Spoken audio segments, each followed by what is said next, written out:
very hard to be not supposed to this, so Vedanta Krt will give a little class and we'll serve off the side on ourselves.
Anyone else?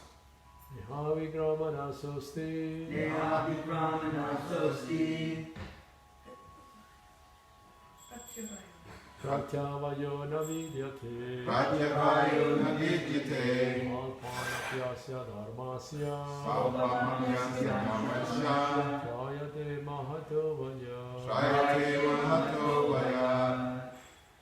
I'm impressed, y'all.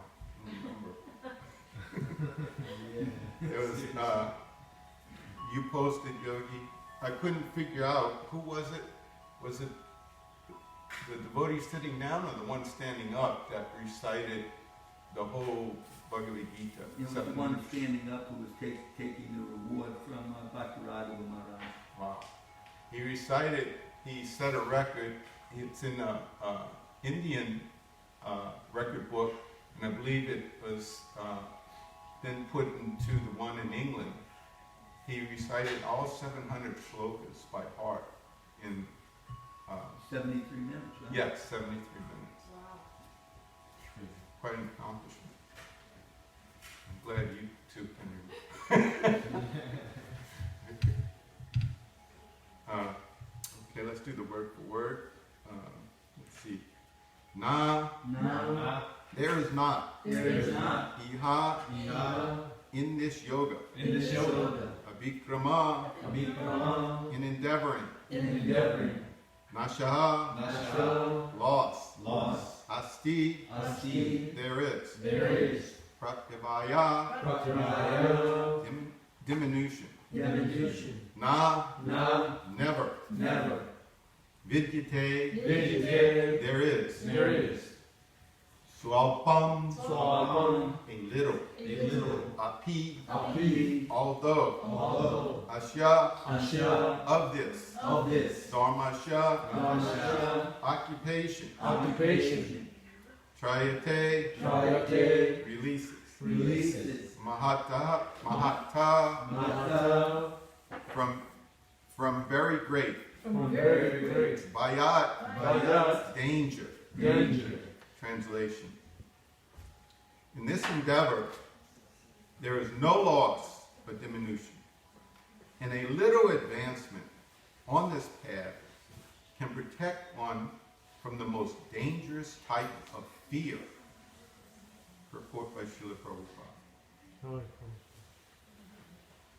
Activity in Krishna consciousness, or acting for the benefit of Krishna, without expectation of sense gratification, is the highest transcendental quality of work. Even a small beginning of such activity finds no impediment, nor can that small beginning be lost at any stage. Any work begun on the material plane has to be completed, otherwise the whole attempt becomes a failure. But any work begun in Krishna consciousness has a permanent effect, even though not finished. The performer of such work is therefore not at a loss, even if his work in Krishna consciousness is incomplete. 1% done in Krishna consciousness bears permanent results, so that the next beginning is from the point of 2%. Whereas in material activity, without 100% success, there is no profit. Ajamil performed his duty in some percentage of Krishna consciousness, but the result he enjoyed at the end was 100% by the grace of the Lord. There's a nice verse in this connection in Srimad Bhagavatam 1.5.17. Gatva swadharmam charanam bujam hare bhajan apakvo ta pate tato yadi yatra vabadram abud amunusha kim kovarta apto bhajatam swadharmataha. If someone gives up his occupational duties and works in Krishna consciousness, and then falls down on account of not completing his work, what loss is there on his part? And what can one gain if one performs his material activities perfectly? Or as the Christians said, what profiteth a man if he gain the whole world, yet suffers the loss of his eternal soul? Material activities and their results end with the body, but work in Krishna consciousness carries a person again to Krishna consciousness, even after the loss of the body. At least one is sure to have a chance in the next life of being born again as a human being, either in the family of a great cultured Brahmin or in a rich aristocratic family that will give one a further chance for elevation. That is the unique quality of work done in Krishna consciousness.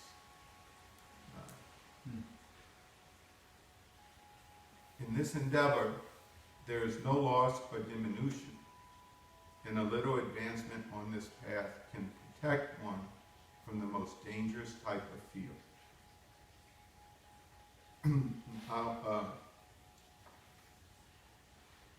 Ironically, I was just reading at Chosen this first book, in Chaitanya Charitamrita, Prabhupada quotes the same verse in reference to Lord Chaitanya's mercy. The verse is, "How powerful is the mercy of Sri Chaitanya Mahaprabhu. Without even inquiring about the king, the Lord made everything successful." Purport. Sri Chaitanya Mahaprabhu's mercy is so powerful that it acts automatically. If a person renders loving service to Krishna, it never goes in vain. It is recorded in a spiritual account, and in due time it will fructify. This is confirmed by the Bhagavad Gita 240, which we just read. In this endeavor there is no loss or diminution, and a little advancement on this path can protect one from the most dangerous type of fear. Sri Chaitanya Mahaprabhu has particularly bestowed upon all fallen souls in this age the most potent method of devotional service, Sankirtan, the congregational chanting of the Lord's holy name. And whoever takes to it through the mercy of Sri Chaitanya Mahaprabhu is immediately elevated to the transcendental position, as Srimad Bhagavatam 11.532 recommends. Yajnai Sankirtan Praya Yajanti hi Sumedasa. A student of Krishna consciousness must receive Sri Chaitanya Mahaprabhu's mercy. Then his devotional service will quickly succeed. There's more to the purport, but I'll stop there. So I always often say, count your blessings. Why meditate, of course, on, or dwell on, in other words, dwell on the positive, not the negative. So here, Krishna is so merciful that he is, Srila Prabhupada gives the example, like comparing it to a bank account. We all have some experience. You may open some bank account, and if you're not active in the bank account, they take money out every month. So your investment can eventually, if you're not careful, go to zero. That's a material investment. But spiritually, Krishna is giving us his word that whatever you do, it's eternally to your benefit. It's pretty amazing, isn't it? That whatever we do in Krishna consciousness, Krishna never forgets it. He eternally appreciates what we do. And the more we do for him, the more he appreciates. And he'll never forget what we've done for him. So every day we take in a vow, every day we chant his holy name X amount of times.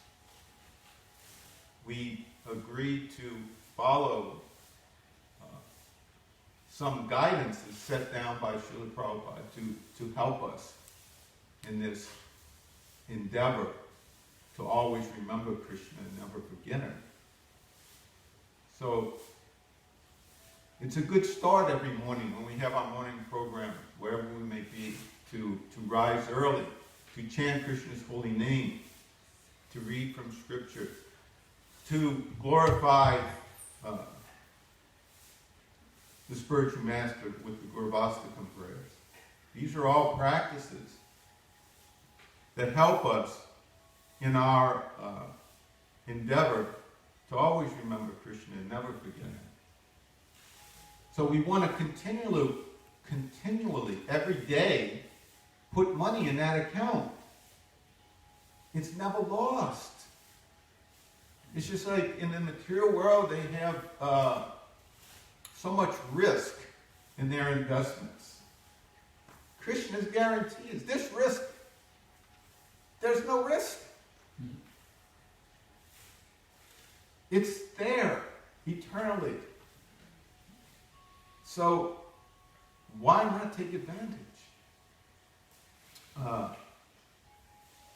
We can't, or we shouldn't, I should say, take things for granted. What Srila Prabhupada has given us, if we become familiar with it, it's the most precious jewel, this knowledge that he's given us. And Srila Prabhupada says, knowledge of Krishna is liberation, and ignorance is bondage. So we want to stay fixed. Srila Prabhupada would often say, stay fixed in this knowledge. Otherwise, we'll become bewildered by the material energy. Oh, this person, did you hear what he said? Did you hear what she said? Look, he's made so much money. Look, this is what he's doing or what she's doing. And we become allured by the material energy when we have everything we need. Everything we need is there in Prabhupada's books. Now, granted, Krishna says that he's the ability in man. So we can learn from anyone. That's a fact. And Krishna can speak through anyone. Krishna can act through anyone. That's his omnipotence. He's omnipotent, so he can do anything. Through anyone. But we have to be careful of playing with the material energy. Always be cautious. And always reference or balance our life through gurus, sastra, and sadhus. Always take shelter of the devotees. Don't ever forget the Vaishnavas. And associate with them in such a way that we all advance in Krishna consciousness. We have to see, it's like Srila Prabhupada also say, what is the power of your seeing? You see with these eyes, and you say these eyes, the closest thing to the eye you cannot see. Your eyelid is there. You cannot see it. So what is the power? What power do you have of seeing? So the proper way to see is through the Shastra, through the eyes of Shastra, through the eyes of Guru, through the eyes of sadhus. Then we are seeing properly. If we stay firm and fixed and take shelter of those three reservoirs, then we'll be protected throughout our devotional career.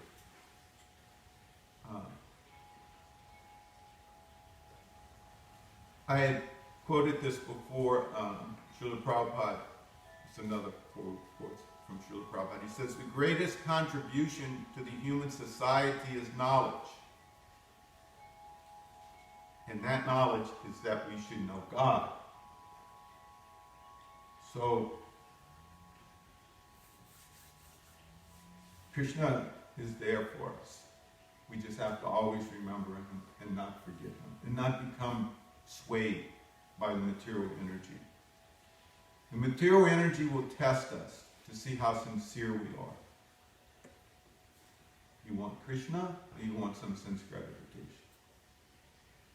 So, you have to always choose Krishna. If we choose more and more sense gratification, Prabhupada said we'll fall into the ditch. So we have to always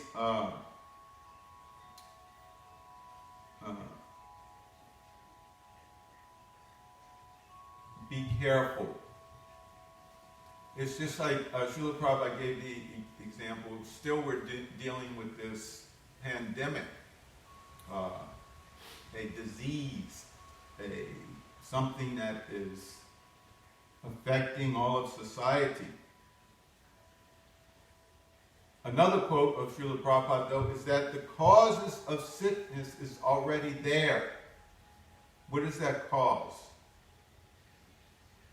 The material body.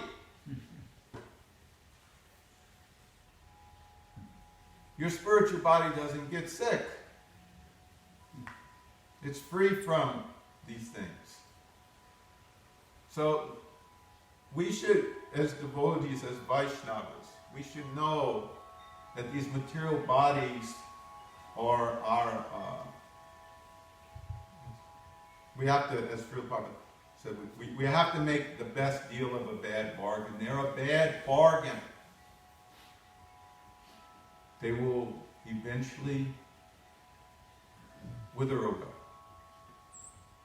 So we're I always like to leave this time. I'd like to take more time to hear from others. Also to mention, I just was reading some of the new BTG. Has anyone read much of this? I read it. You read it? There you go. I like the story of Sri Rupa Goswami. Yeah. You know, I forgot, we could also, you know, how detrimental, or not detrimental, how, you know, important he was in the core of Krishna consciousness, so much so that we could basically call it, I forgot what was the word, I think it's like Rupanandas or something? Rupanugas? Rupanugas. Yeah. I didn't really know much about really any of the Goswami. I'm still learning a lot, but it's very interesting that even,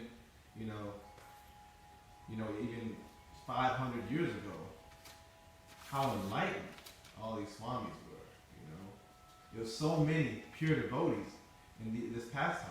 Yeah. You know, it was absolutely mind-blowing.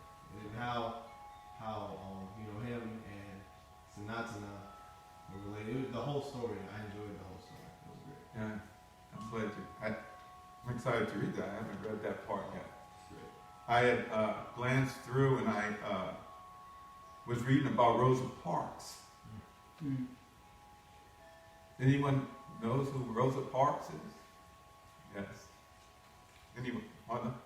Well, back in the 50s and 60s, there was so much racial prejudice against the African Americans, and it still hadn't been established that they had equal rights. And Rosa Parks was told to sit in the way back, because that's the only place in the bus that they were allowed to sit, people of color, and she just sat in her spot in the regular seat like everyone else, and that was her way of protesting. And I think she got, I also was going to read that, I haven't read that article yet, but she made because of her example of just saying, no, I'm not going to do that, she made a huge impact on the civil rights movement. Yeah. Thank you, Mom. And with the article, one of the emphasis article that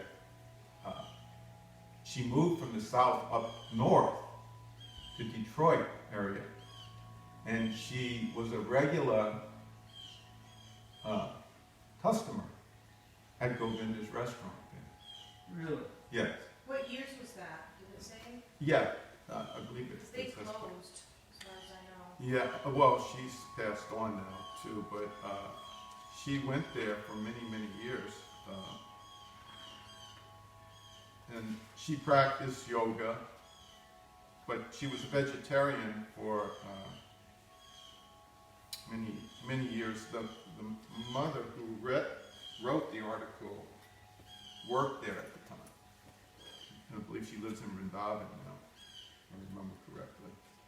But yeah, there's a picture of her doing yoga, and of course there's a photograph of the restaurant, which is very beautiful. It's a shame it's closed. Is that in New York or Los Angeles? Detroit. In Detroit. The reason I asked is because I used to live there and I used to serve prasadam there. Oh, So I was curious what years. I don't think it says the specific year sheet. Maybe it does. Lost my glasses.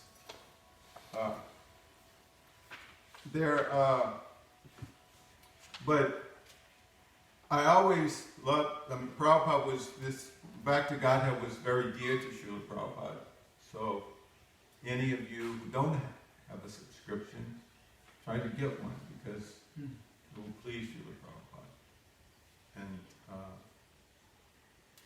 there's, of course, all kind of wonderful articles. I always like to read the conversations with Prabhupada, and in this one, Prabhupada is talking about the wars in this material world. Mm-hmm. And he says there's always either a hot war, he referred to the hot war as, people bombing each other, or the Cold War. Mm-hmm. He says it's always there. When they're not bombing each other, there's political bickering going back and forth between countries. So right now, they're in a Cold War, you could say. There's not much hot war going on. I'm sure in some, this article is entitled "Always Some War." So,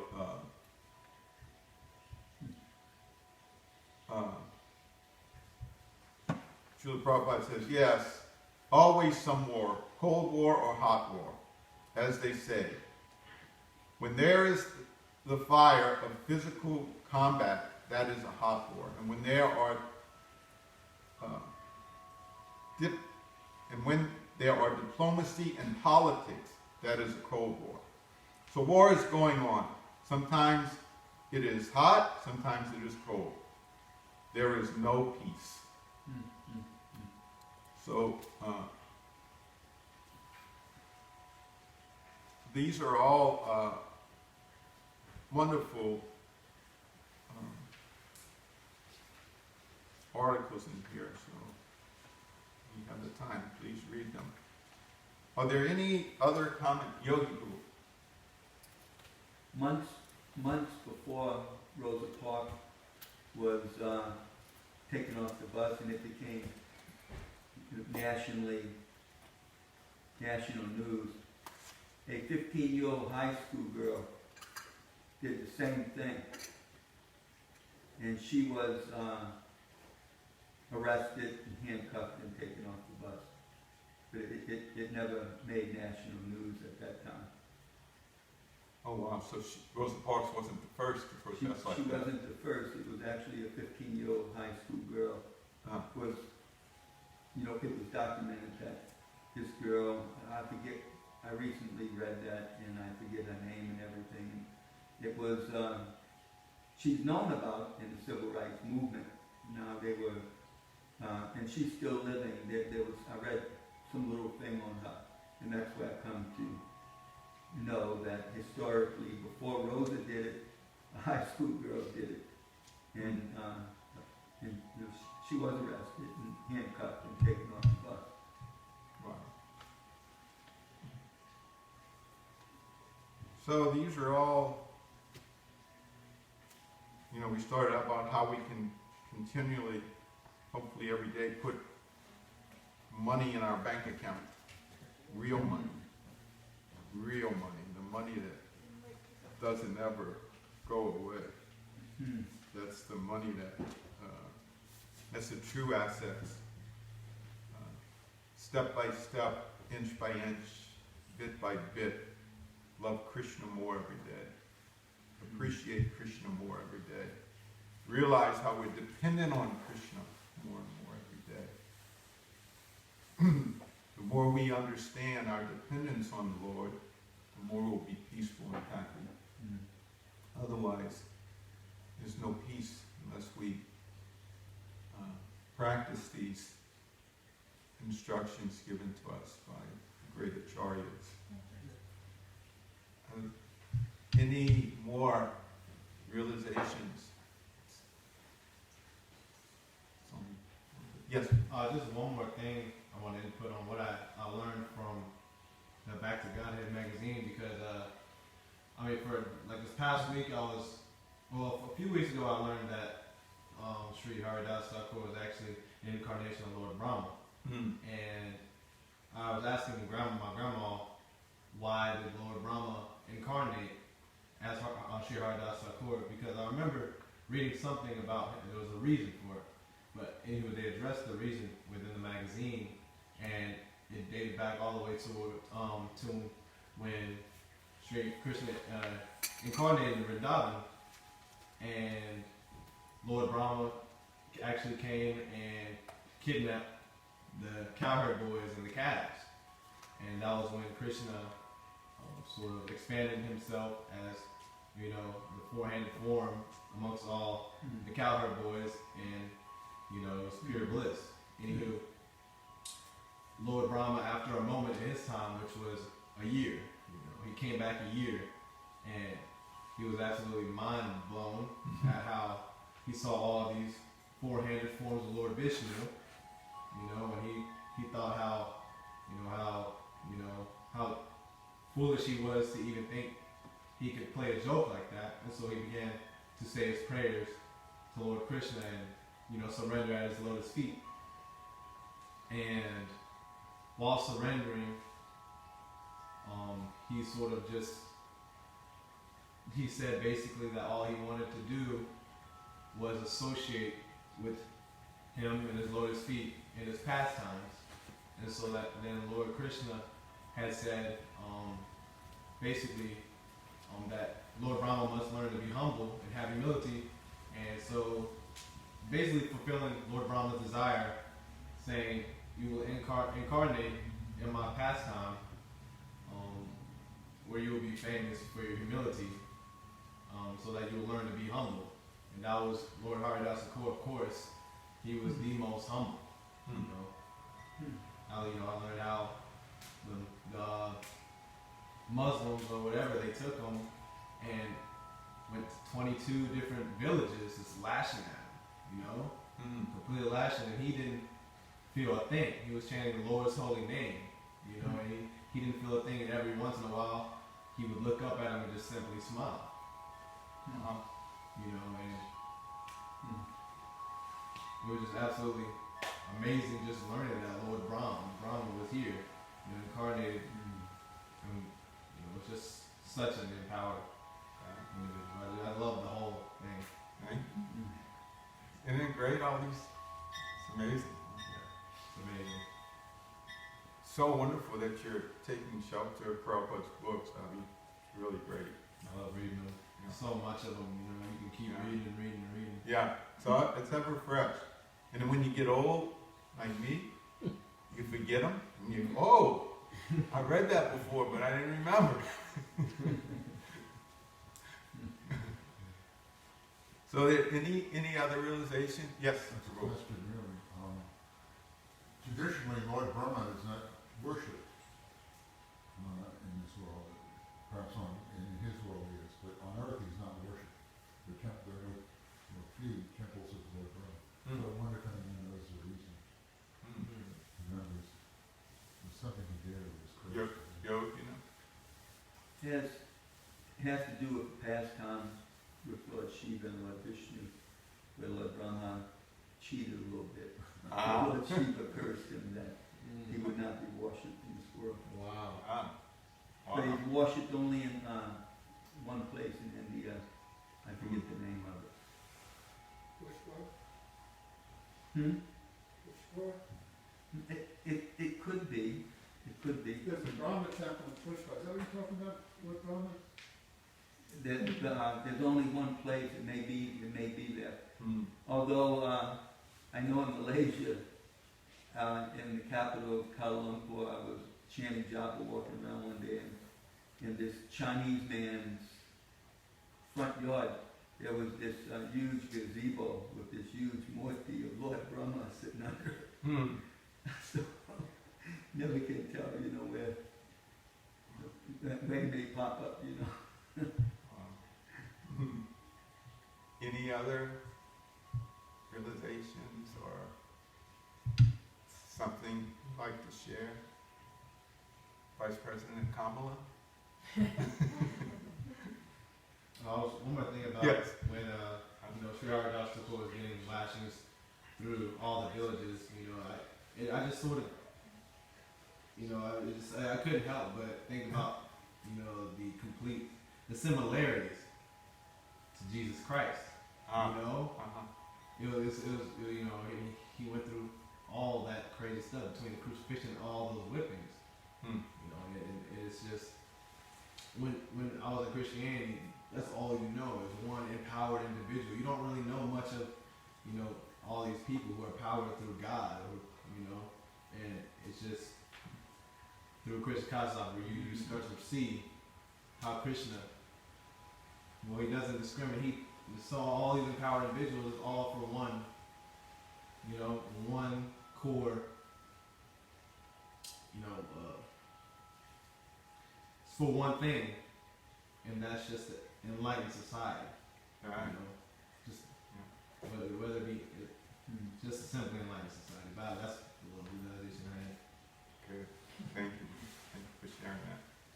There's one thing I'll share. I was just listening. I don't remember when it was. Yesterday.